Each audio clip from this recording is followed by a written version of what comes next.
What's going on, guys? My name is Omega and welcome back to another Apex video. So real quick, I just want to go over with you guys the brand new patch notes that we actually just got for Apex today. Now, these are some smaller changes that won't be too huge. We have some stuff for Valkyrie, arenas, and some loot adjustments that I want to go over with you guys. But the first thing on this list is actually a fix for Wattson's fences. As you guys know, in the past couple of weeks, Wattson's fences were not working as properly. For whatever reason, when enemies would run through them, they would no longer be stunned or slowed. But now that it's completely fixed and Wattson's fences do stun and slow the enemies. There's also a change added for Valkyrie. None of these were really big changes, but I'll just read them for you guys right now just so you know. So they added a short input delay after using Valk's ult to prevent players from accidentally activating, then immediately canceling their ult by accident.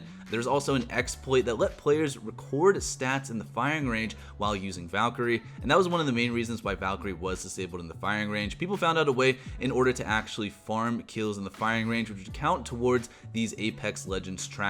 So people were getting like 10 or 15,000 kills with Valk in the firing range, and it was actually showing up on the leaderboards as legit kills. And then finally fixed an edge case that allowed her ult to be activated shortly after using a jump pad. Actually had no idea that was even a thing. Now next up we have some big arenas changes, and I know that many people are going to be happy with this because first off we have a penalty for abandoning arena games. So they said this is similar to the abandon penalty applied in the Battle Royale ranked games. You'll only get the penalty if you were in a full squad when you left, and in parentheses it says this doesn't apply if you were partied with the leaver. You'll still get penalized in that case. So basically what this means is that say you're in a game with someone like a friend that you're playing with, they decide to leave the game and then you decide to leave right after. If you left despite him leaving first, you're still going to get penalized since you were in the same party. But say you're just playing solos and one of your teammates leaves, if you decide to leave after, I'm pretty sure you're fine. This is only if the person you're party with leaves and then you leave right after them. So it's kind of confusing. If I do get any more updates on like the specifics of what this exactly means,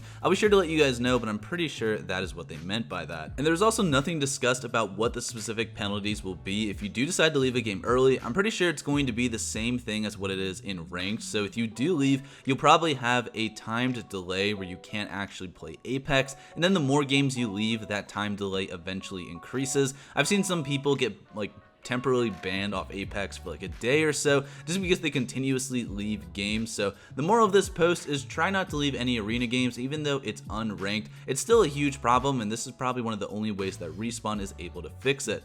And one of the last big changes they did for arenas is they changed how the bow is actually upgraded. So now when you get to level 2 in arenas with the bow, you will get shatter caps as your hop up, and then for level 3 you're going to get dead eyes tempo.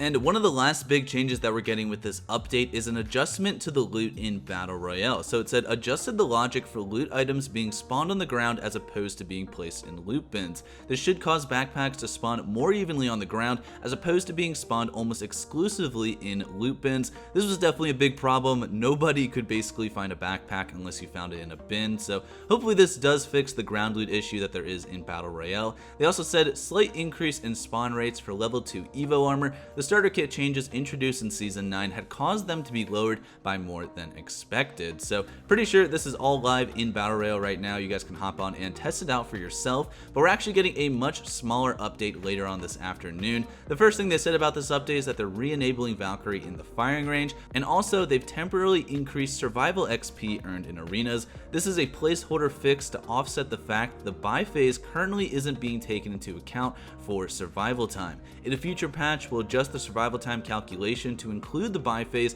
and return the survival XP earn rate to its previous level. So that's basically all of the updates that we have for today. You know, this is kind of a smaller one. I wasn't expecting any buffs or nerfs to come in this patch, but let me know what you guys think about this. Do you think the arena leave penalty is a good idea, or do you think there should be another way to prevent people from leaving games? Personally, I don't think it's really a bad thing as long as you just don't leave your arena matches. This really shouldn't affect you at all. But yeah, hopefully you guys enjoyed today's video. Hope it helped to explain some things. I will see you guys all in the next one. Have a great day. Peace out.